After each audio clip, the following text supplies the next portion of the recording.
तो transfer window ख़त्म हो चुकी है और बहुत सारे जो स्पेकुलेशंस थे वो आ चुके हैं अब अपने कंक्लूजन पे। फ्रैंकी डियोंग जाएंगे रुकेंगे, रोनाल्डो जाएंगे रुकेंगे, सब खत्म हो चुका है। सारे सवालों का हमको जवाब मिल चुका है और सबसे अच्छी बात यह है कि अब नो मोर ट्रांसफ़र डिस्कशंस। अब बात सिर्फ होगी फुटबॉल एक्शन की, जो फील्ड पे होगा उसकी। तो चेल्सी की बात करूँगा मैं। चेल्सी की ट्रांसफर विंडो कैसी रही, क्या क्या हमने प्लेयर खरीदे, क्या प्लेयर्स हमको छोड़ के गए, किस तरीके से अब हमारा सीज़न आगे जा सकता है। और एक दो चीज़ें जो डिस्कस करनी थी मुझे इंपॉर्टेंट, जो मुझे लग रहा था कि एक बार थोड़ा सा मामला शांत हो जाए उसके बाद मैं अपने व्यूज़ रखूँगा।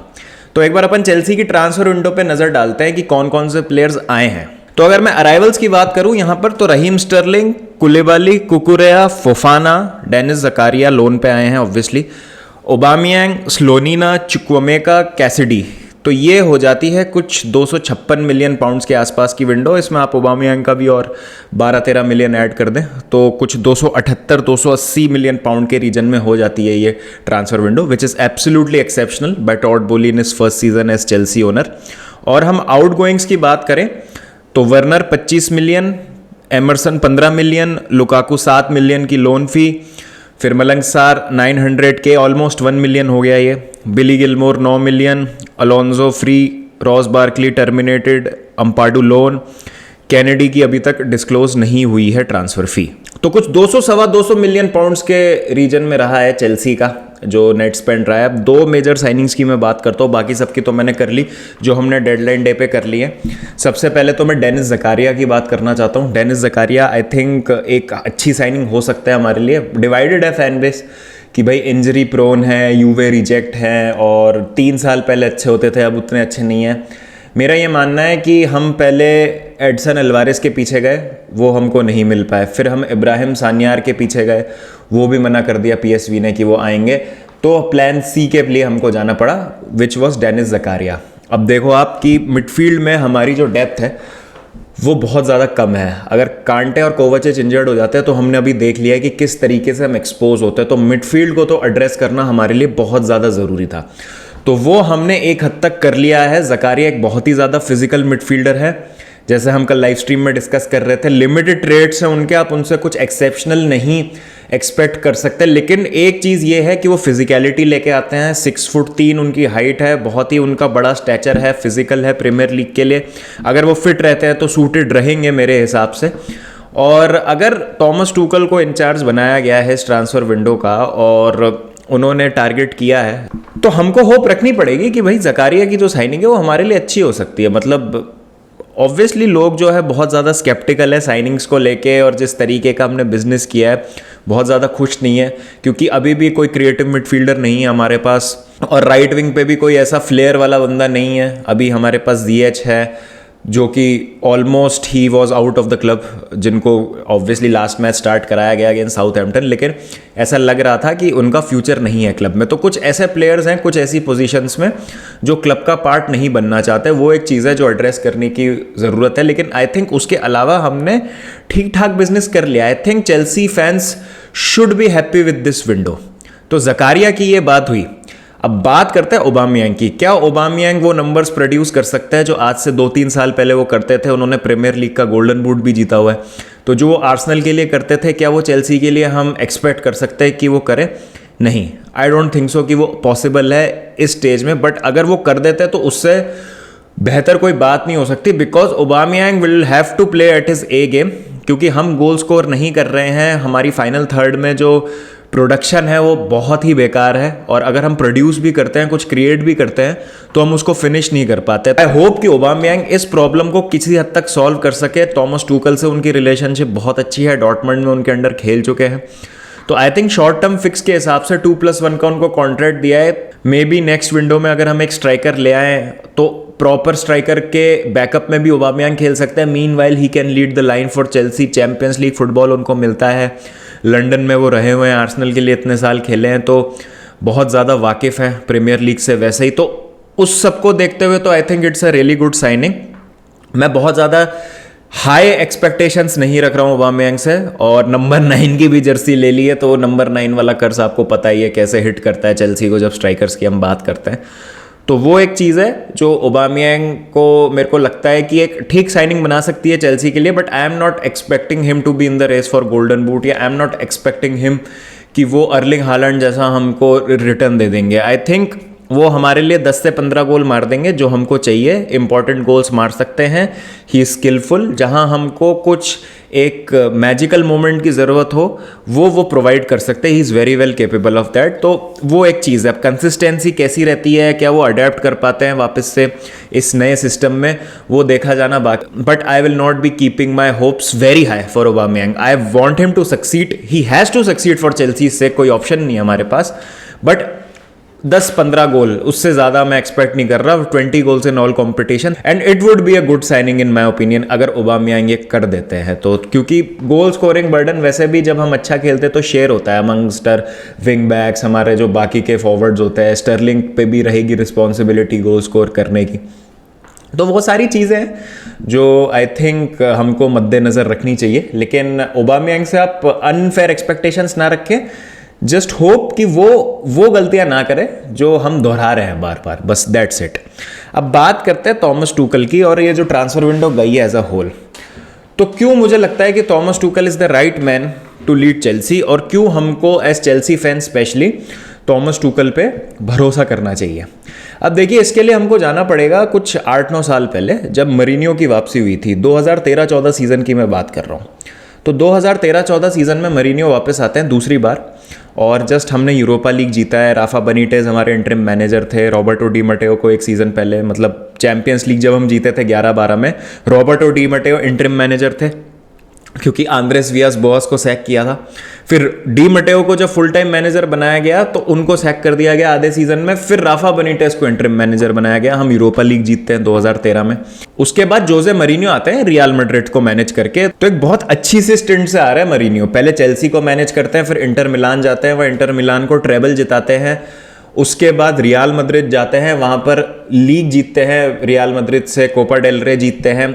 अनफॉर्चुनेटली चैंपियंस लीग के सेमीफाइनल में 2 बार बाहर हो जाते हैं। तो मतलब काफ़ी सही स्टिंट रहता है उनका रियल मैड्रिड में भी। और उसके बाद चेल्सी उनको वापस लेके आती है सेकंड स्टिंट में। तो फर्स्ट जो सीज़न होता है उनका ट्रॉफी लेस रहता है, लेकिन क्योंकि उनके पास ज़्यादा साइनिंग्स नहीं थी काम करने के लिए, तो थर्ड आ जाते हैं प्रीमियर लीग में, लेकिन कोई ट्रॉफी नहीं जीत पाते। थर्ड, और एक क्लोज फाइट रहती है, मतलब लास्ट के 3-4 गेम वीक्स तक चेल्सी रहती है टाइटल रेस में। तो लगता है कि कुछ साइनिंग्स के बाद ये चेल्सी टीम अच्छी हो जाएगी। ऑल्दो सीजन स्टार्टिंग में केविन डी ब्रुयना, मोहम्मद साला, लुकाकू सब होते हैं, लेकिन वो अलग कहानी है, उसकी हम बात बाद में करेंगे, ठीक है।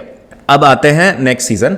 डिएगो कोस्टा को लाया जाता है, फैब्रिगास को लाया जाता है चेल्सी, फिलिपे लुइस भी आते हैं, लोइक रेमी वगैरह, और 1-2 ऐसी साइनिंग्स होती हैं बैकअप टाइप की। चेल्सी लीग जीत जाती है, बहुत कंफर्टेबली लीग जीत जाती है 14-15 सीजन में। चैंपियंस लीग से बाहर हो जाता है राउंड ऑफ 16 में, पीएसजी बाहर कर देती है, लेकिन लीग बहुत कंफर्टेबली जीत जाते हैं। तो 14-15 लास्ट सीजन था। That was the last time when Chelsea was competitive in the Premier League while competing for the other trophies simultaneously. Carabao Cup भी जीता था, कार्लिंग कप कहलाता था वो उस टाइम पे। लीग कप जीता था चेल्सी ने 2014-15 में। प्रीमियर लीग जीती थी, और चैंपियंस लीग के राउंड ऑफ 16 से बाहर हो गए थे, और एफए कप में भी काफी जल्दी बाहर हो गए थे। तो अच्छा सीजन था वो। अगला सीजन फिर वो डिजास्टरस सीजन होता है 15-16 वाला। 10th फिनिश करती है चेल्सी, सैक कर दिया जाता है मरीनियो को क्रिसमस के आसपास, और गूस हिडिंग आते हैं इंटरिम मैनेजर, नहीं कुछ संभाल पाते वो खास, और 10th फिनिश करती है चेल्सी, ठीक है। Know Europe. अब आते हैं एंटोनियो कॉन्टे, फिर से चेल्सी टाइटल जीत जाती है एंटोनियो कॉन्टे के अंडर। लेकिन इस बार क्योंकि यूरोपियन कंपटीशन कोई नहीं है, ना यूरोपा लीग है, ना कॉन्फ्रेंस लीग तो होती नहीं थी उस टाइम, और ना चैंपियंस लीग है, तो पूरा फोकस आपका लीग पे है। 1-2 साइनिंग्स आप करते हो, विक्टर मोजेस को आप टीम में रीइंटीग्रेट कर देते हो, मार्कोस अलोंसो ले आते हो, एनगोलो कांटे को आप साइन करते हो लेस्टर से, उस लेस्टर से जिसने अभी अभी टाइटल जीता है। आप लीग जीत जाते हो। मैटिज का एक बहुत ही बढ़िया सीजन जाता है फिर से। तो बहुत सारी चीजें कंबाइन होती हैं, और फिर से आप जो है कंफर्टेबली लीग जीत जाते हैं। फिर पर अगले सीजन क्या होता है, जब आप फिर से चैंपियंस लीग के लिए कंपीट कर रहे हैं, आप 5th आते हैं लीग में, आप सिर्फ एक एफए कप जीतते हैं, लेकिन आप चैंपियंस लीग के लिए क्वालिफाई नहीं कर पाते, आप नहीं खेलेंगे अब चैंपियंस लीग अगले सीजन, तो आपको सैक कर दिया जाता है। एंटोनियो कॉन्टे को सैक कर दिया जाता है, फिर लाया जाता है मोरित्जियो सारी को 2018-19 सीजन के लिए। सारी बॉल हम सबको पता है किस तरीके से फेल होता है, और थोड़ा सा लक साथ दे देता है चेल्सी का। आर्सेनल और स्पर्स कुछ इस तरीके से फंबल करते हैं लास्ट के 5-6 गेम वीक में कि चेल्सी के लिए जो 3rd प्लेस का रास्ता है वो अपने आप खुल जाता है। यूरोपा लीग जीत जाती है चेल्सी, तो सबको लगता है कि सारी चीजें सही हैं, थर्ड आ गए प्रीमियर लीग में, यूरोपा लीग जीत गए, लेकिन वो सीजन ऐसा था जिसमें लिवरपूल और सिटी ने इतनी बुरी तरीके से लताड़ा था हमको, और जो टीम्स हमसे बेहतर थी इस कदर हमको ह्यूमिलिएट किया था कि हमारी जो कमजोरियां थी वो साफ थी। और ऐसा नहीं था उस सीजन में हमने साइनिंग नहीं करी थी, जॉर्जिनियो को लाया गया था सारी के कहने पे स्पेशली उस सीजन, लेकिन वो वर्क नहीं किया प्रीमियर लीग में। फिर ट्रांसफर बैन लग जाता है, मोरित्जियो सारी चले जाते हैं यूवेंटस, और लैम्पार्ड को लाया जाता है। अब लैम्पार्ड के पास कोई है नहीं साइनिंग काम करने के लिए, क्योंकि इतने साल जब आपकी टीम कॉम्पिटिटिव नहीं थी तो एडन हैजार्ड अपने कंधों पे इस टीम को कैरी कर रहे थे। तो अब एडन हैजार्ड भी नहीं है आपके पास, एक बस पुलिसिक की साइनिंग आपने जनवरी में कर ली थी, कोवाचिच का ट्रांसफर आपने परमानेंट कर दिया था बैन लगने से पहले, दैट्स इट। उसके अलावा आपने कोई एडिशन नहीं की है, हेंस अकेडमी ग्रेजुएट्स को मौका मिलता है to shine through, like Reece James, Mason Mount, Tammy Abraham, Tomori, Billy Gilmour वगैरह। ये जो प्लेयर्स हैं ये आते हैं और दिखाते हैं कि भाई क्या ये कर सकते हैं। एक बहुत ही अप एंड डाउन वाला, एक बहुत ही अप्स एंड डाउन से भरा हुआ सीजन रहता है। चेल्सी एफए कप के फाइनल तक पहुंचती है, और contrary to everyone's expectation Lampard इस टीम को, बिना एडन हैजार्ड की टीम को, एक ट्रांसफर बैन लगी चेल्सी को जिसमें यंगस्टर्स भरे हुए हैं और बहुत ज्यादा एक्सपीरियंस है नहीं, और एक बहुत ही ज्यादा मिस्टेक प्रोन केपा गोल में है आपके, बहुत गलतियां करी थी केपा ने उस सीजन, तो भी चेल्सी जो है फोर्थ आ जाती है। तो आई डोंट थिंक सो कि बोर्ड भी एक्सपेक्ट कर रहा था लैम्पार्ड को उस सीजन की वो टॉप 4 में फिनिश करेंगे। फिर 2020 की जो समर ट्रांसफर विंडो होती है बहुत ही खतरनाक होती है, कुछ इसी तरीके की स्पेंडिंग होती है। Kai Havertz, Timo Werner, Thiago Silva, Hakim Ziyech, Malang Sarr, बहुत सारे प्लेयर्स जो हैं हम साइन करते हैं, और वही फिर आपको पता है कहानी क्या होती है। लैम्पार्ड जो है चले जाते हैं, सैक हो जाते हैं जनवरी में एक अच्छी शुरुआत के बाद सीजन के। थॉमस टूकल आते हैं, चैंपियंस लीग जिता देते हैं हमको। फिर उसके बाद पिछला सीजन जो अभी बीता है उसमें लुकाकू को साइन किया जाता है। फिर आपके सामने ये सारी चीज़ें, क्लब वर्ल्ड कप और यूएफए सुपर कप चेल्सी जीतती है, 2 कप फाइनल्स में हार जाती है पेनल्टी पे लिवरपूल से। थर्ड फिनिश करते हैं प्रीमियर लीग में, लेकिन काफ़ी पीछे हैं लिवरपूल और मैन सिटी से ही, दोनों जो टाइटल के लिए रेस लड़ रहे हैं। और अब हम इस सीजन पे आ जाते हैं जहां पे चेल्सी की ओनरशिप चेंज हो चुकी है, रोमन अब्रामोविच जा चुके हैं। ये जो अभी मैंने ट्रांसफर विंडो आपको वीडियो के शुरुआत में बताई वो हो चुकी है। तो क्या है कॉमन, अभी मैंने जो पिछले आपको 8-9 साल की कहानी सुनाई उसमें क्या कॉमन है? उसमें कॉमन ये है कि मैनेजर आता है, साइनिंग्स करता है, सैक हो जाता है, लेकिन ट्रॉफी जीत जाती है चेल्सी। तो मरीनियो के जब प्लेयर्स थे वो कॉन्टे को दिए गए, तो कॉन्टे के सिस्टम में कुछ प्लेयर्स फिट नहीं हुए। जैसे कॉन्टे को डिएगो कोस्टा नहीं चाहिए थे, मरीनियो को डिएगो कोस्टा ही चाहिए थे। डिएगो कोस्टा को निकाला तो अल्वारा मोराटा को लेके आ गए। Alvaro Morata obviously did not work for us. फिर कॉन्टे जब चले गए तो सारी आए। अब सारी ने क्या किया, कांटे को नंबर 8 खिलाया। नंबर 8 पोजीशन ही नहीं है कांटे की, तो बड़ी क्रिटिसिज्म हुई कांटे की कि भाई ये कैसा खेल रहे हैं, क्या कांटे ओवररेटेड हैं, कभी इतना अच्छा खेलते ही नहीं थे। फिर सारी को काफ़ी ज़्यादा वहाँ पर क्रूसीफाई भी किया गया कि किस तरीके की फुटबॉल आप खिलाने की कोशिश कर रहे हो, क्योंकि सारी के टाइप के प्लेयर नहीं थे उस टाइम पे चेल्सी में। फिर जब सारी गए तो लैम्पार्ड आते हैं, तो वो क्या है, रूडिगर को नहीं खिलाते, अलोंजो को नहीं खिलाते, जॉर्जिनियो पे ट्रस्ट नहीं करते, तो एक डिसकंटेंट क्रिएट हो जाता है सीनियर प्लेयर्स की तरफ से ड्रेसिंग रूम में, क्योंकि लैम्पार्ड की भी एक स्टाइल ऑफ फुटबॉल है जिसमें ये प्लेयर्स फिट नहीं करते।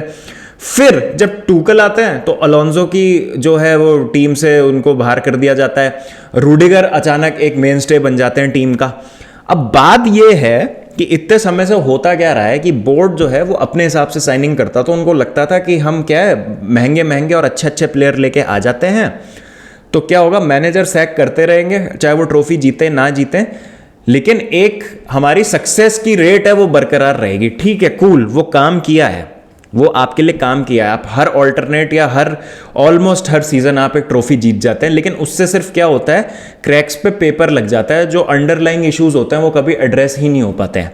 अंडरलाइंग इशू क्या है इस सब में, कि आप लीग में कॉम्पिटिटिव ही नहीं है 2015 के बाद, जब आपको एक यूरोपियन कंपटीशन में भी फाइट करना था साइमल्टेनियसली। आपने 16-17 में लीग जरूर जीती है, 2016-17 के आप चैंपियन है, लेकिन उस टाइम पे आपके पास यूरोपियन फुटबॉल नहीं थी, आपका फुल फोकस लीग पे था। आपको जहां पे साइमल्टेनियसली 3-4 ट्रॉफीज के लिए कंपीट करना है, आप कॉम्पिटिटिव नहीं है, तो सीधी सी बात है यहां पर आपके पास ऑप्शन नहीं है आप मैनेजर को बैक करने के अलावा, क्योंकि अब क्या है कि आपने पैसा खर्च कर दिया इस ट्रांसफर विंडो में। अगर आप टॉमस टूकल को हटा भी देते हैं, कोई नया मैनेजर लाते हैं, फिर वो चॉप एंड चेंज करेगा, फिर उसको जो है प्लेयर्स नए चाहिए होंगे, फिर कुछ प्लेयर उनके सिस्टम में फिट नहीं होंगे, फिर इस पूल में से जो प्लेयर हैं उनमें से कुछ का रिसर्जेंस हो जाएगा, कुछ को निकाल दिया जाएगा बाहर, कुछ को लेके आया जाएगा। तो एक विशियस सर्कल है जिसमें हम फंसे हुए हैं। पिछले 8-9 साल से, और इट्स टाइम की एक मैनेजरियल स्टेबिलिटी अब मिले चेल्सी को। आई अग्री कि ट्रॉफीज भी आती थी, लेकिन ये मुझे कभी भी सस्टेनेबल नहीं लगता था तरीका, क्योंकि कभी भी हम कन्विंसिंग तरीके से नहीं जीते हैं। अगर हम 2015 के बाद देखें तो 15-16 में वी फिनिश 10th, 16-17 में चैंपियन, 17-18 में 5th, 18-19 में 3rd, 19-20 में 4th, 20-21 में 3rd। तो कहाँ हम टाइटल के लिए फाइट किए हैं इसमें 2017 वाले सीजन के अलावा?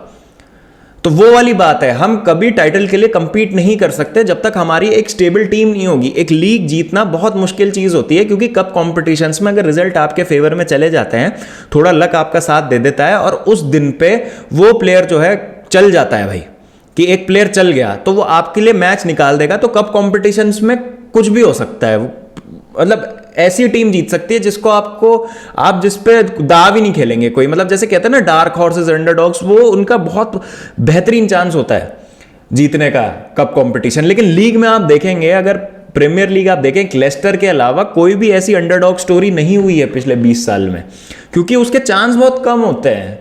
वेल स्टैब्लिश टीम्स जिनके मैनेजर्स का काफी टाइम से होल्ड रहा है अपनी टीम पे, और जिस तरीके की वो टीम बनाना चाह रहे हैं वो टीम बनी है, तभी लीग जीतना पॉसिबल हुआ है, तभी लीग जीतना मुमकिन हुआ है। क्लॉप को काफी समय लगा था अपनी टीम बनाने के लिए। अगर आप उनका पहला सीजन देखें और अगर आप उनके पहले 2 सीजन देखें 15-16, 16-17, तो उसमें कुछ खास नहीं किया था लिवरपूल ने, लेकिन लिवरपूल ने बिल्ड करना स्टार्ट किया था। जो प्लेयर्स नहीं चाहिए थे उनको निकाल दिया, जो चाहिए थे उनको लेके आए। फिर 17-18 सीजन में उनका चैंपियंस लीग रन बहुत अच्छा रहा था। साला को लाया गया था रोमा से, बहुत अच्छा सीजन रहा था। साला ने वो रिकॉर्ड बनाया था 32 गोल स्कोर करने का प्रीमियर लीग में, 4th फिनिश किया था लिवरपूल ने।